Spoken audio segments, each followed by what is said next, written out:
Praise the lord. నేటి దిన వాగ్దానము.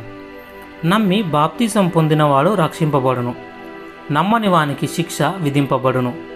మార్కు సువార్త 16వ అధ్యాయము 16వ వచనము. ఇశ్రాయేలీలు మోషేను బట్టి బాప్తిసం పొందినట్టు నూతన ఇశ్రాయేలీలమైన మనము యేసుక్రీస్తునందు బాప్తిసం పొందాము. బాప్తిసం బట్టి మనం కూడా యేసుక్రీస్తు మరణమందు పాతిపెట్టబడియుండు పునరుత్థానమందు ఏకమయ్యున్నామని వ్రాయబడింది. అనగా బాప్తిసమందు మొదటిగా మనం పాపుల విషయమై మరణిస్తున్నాం. మన శరీరం క్రీస్తుతో సిలువేయబడింది. మనలోని పాత పురుషుడు మరణించాడు. ఇక పాపానికి ఏమాత్రం మనపై అధికారం లేదు.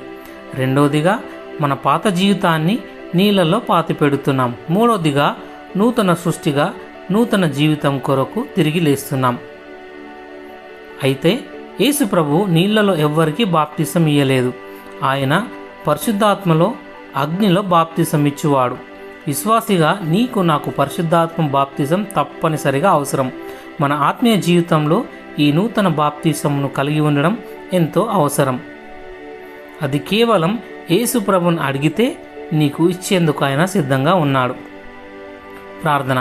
పరలోక తండ్రి, నా కొరకు దాచి ఉంచిన ఆశీర్వాదాలు, వాగ్దానాలు పొందునట్లు అన్ని విధాల నీ వాక్యానికి విధేయత చూపుచున్నాను. ఏవి పొందకుండా ఉండడం నాకిష్టం లేదు. నా యేసు ప్రభువా, నీ ఆత్మతో మరలా నాకు బాప్తిసమిమ్ము. యేసు ప్రభుని నామంలో ప్రార్థిస్తున్నా తండ్రి. ఆమెన్.